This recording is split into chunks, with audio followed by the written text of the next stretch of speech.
Hey everybody, it's your old pal Ron Howard from xTreme Sequences, bringing you Monday Minutes. It's late in the season, it's mid-November, it's almost December, and you better be out there working on those shows safely as possibly. Let's talk about spinners. Let's talk about native spinners, let's talk about custom spinners. Recently, I was tasked to help out a gentleman get a show going and sent over the items that would be in his show, and one that I haven't really worked with. I sort of never really, I've seen it, but I haven't worked with it in shows. So let me show this to you. This will add a little clarity to the picture here. This is a Holiday Coro spinner here. Both of these were used in this gentleman's show. The one on the right is 143 node. What is it? I think it's called Pix node spinners. Good luck finding these things on the interweb. I mean, maybe you'll find them. Maybe you'll find them in the share drive. Maybe you'll find them on a website. Probably not. I don't know. And when you do, you're going to get someone else's version. Maybe it works. Maybe it doesn't. So, you're going to get a custom model is what you're going to get. I'm always preaching, use a native model if xLights can create it for you. And in this case, xLights can create this. Is it symmetrical? Not necessarily. We've got more nodes going around some of the circles than others, but can xLights make this model natively look exactly the way you see it here? Let's find out. But before we do, smash that thumbs up, give us a like, and subscribe to the channel. Thank you. Let's get started. I'm going to move this out of the way. I'm going to go back to xLights here, and I'm going to show you two spinners. These spinners come from two different Coro providers. They both pretty much look the same. These are both custom spinners. They both came with submodels. We can click here, spoke one. They both started at the bottom from the inside, going to the bottom and around counterclockwise. So great. They're pretty much the same. But if we need to create something unique, like the spinner we saw from that Holiday Coro prop, I guess we could make a custom model of it, but let me show you something that's a heck of a lot faster. Here we go. The circle model, one of the all-time favorites. This is great. Now there's the wreath and the circle. I typically use the circle. I don't use the wreath. The circle has matured over the years, and it's a really good thing for all of us. You know, I used to tell Jason, just remove the center pixel. It's silly. I don't even know why it's there. The native models don't work with it well. It just get rid of it. And now I'm telling them, hey, put the center pixel back in. It works now. xLights has made it possible to employ the center pixel, which is great. And thanks to Marion Cherry, we can use some of the cool, nifty magic in model creation to use or ignore that center pixel. So there we go. We get the best of both worlds. So if you're not updated on xLights, I don't know what to tell you. If you're still rocking 2022 whatever and you can't take advantage of some of these features, womp womp womp. All right, enough about that soapbox drama.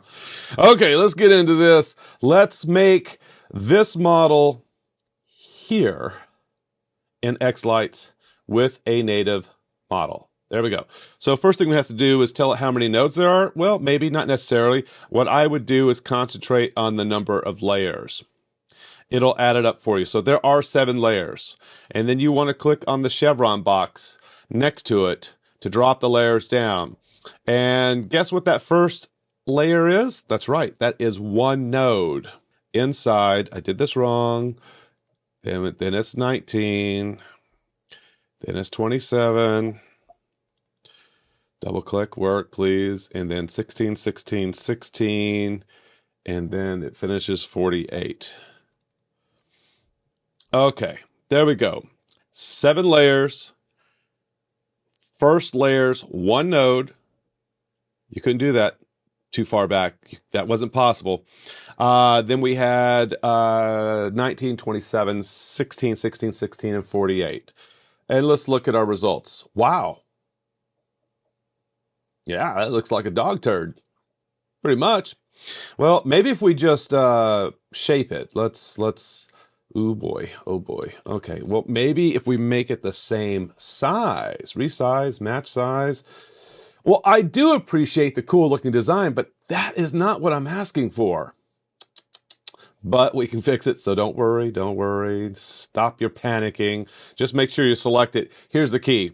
And many of you have probably never even thought of this or used this. It's all about the percentage. If you take this percentage of 50% and you hold this down arrow, watch it take its shape. Oh, magic. There we go. And now we have a model here that looks like this.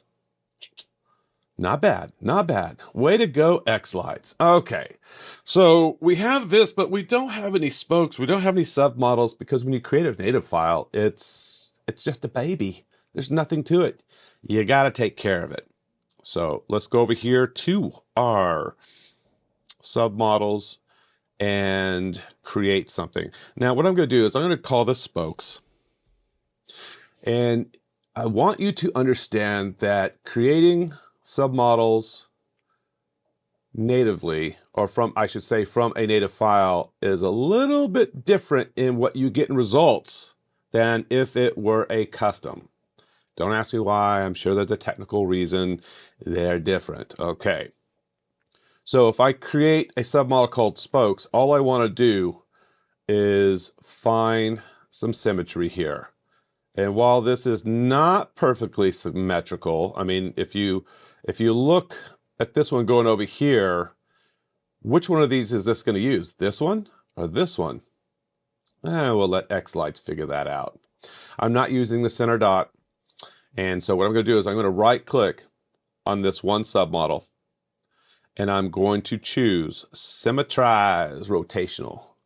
And I'm going to tell it that there are 16 of these that go all the way around. I'm going to click OK, and it's going to create all of them. And you can look on here. You can see it shows that one. This one decided to go up and over. And will these work? I think so. We'll know when we put them on the sequencer and run a test on it. But it did see the values symmetrically all the way around. So I sort of like this. So we have a submodel with all these layers.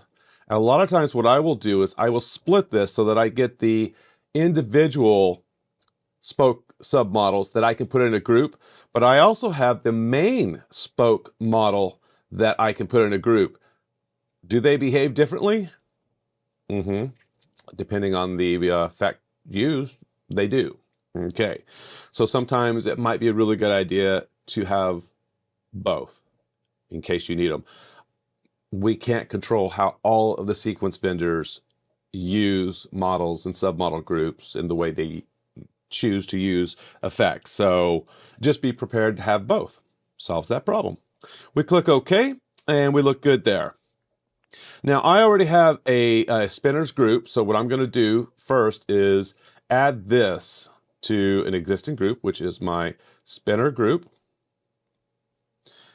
Okay, and then we are going to look at this circle model. Let's just go ahead and call this spinner 3. Fine. Let's open up the spinner and look at the spokes. I'm going to take all of the 16 spokes.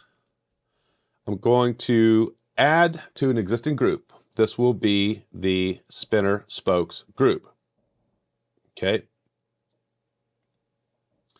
I am going to go back to this, and I am going to look at the spokes group that has all of the layers. I'm going to right click on that, and I'm going to add selections to an existing group. I'm going to put that on the spinner spokes 2 group. There we go. Fair enough. Let's go over here. I have some effects. I'm going to render this. I have spinner spokes. And if we click on this, you're going to see here, there's all of our spokes doing their thing. Okay. I have a spinner spokes 2. Let's just make sure that we are rendering this. and it's pretty much doing the same thing. So there's not a lot of difference between the two, and this is using overlay center. Fair enough? Okay, let's look at something at the whole model group level, and that would be the spinner group. And I have a fan effect here, and this looks great. Absolutely great. But it's on per model per preview, not overlay center.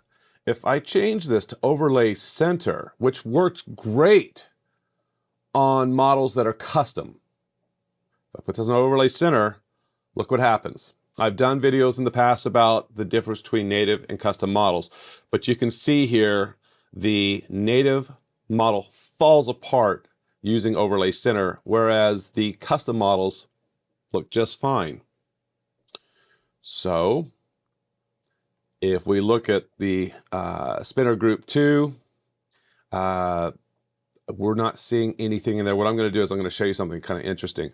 Let's put that spinner in group 2 just to have it there. And we will add to existing groups, spinner group 2, and save. We'll render that. We'll go back to the sequencer, and now spinner group 2. I mean, it looks fine. It's not really any different. But the spokes 2 is where things can look very different. When we start using other variations, such as vertical per model per preview. Notice that the custom spokes behave a certain way, but vertical per model behaves differently. Let's go up to the one that has the individual spokes. Not the ones with the layers, but the individual spokes. You can see here vertical per model is doing the same thing as the others. But again, when you use that spokes only, you get that. Well, do you like that better? Maybe, maybe.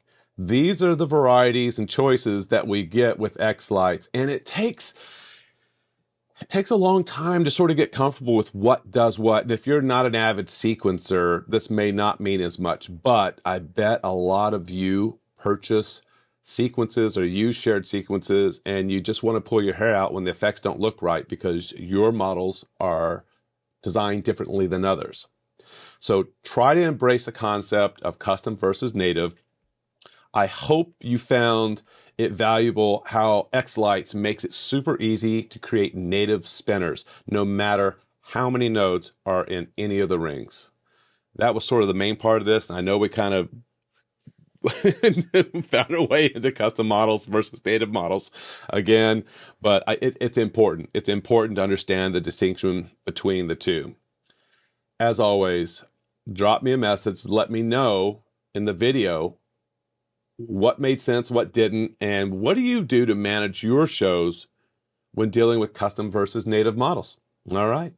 I'm Ron. This has been Monday Minutes. Catch you next time.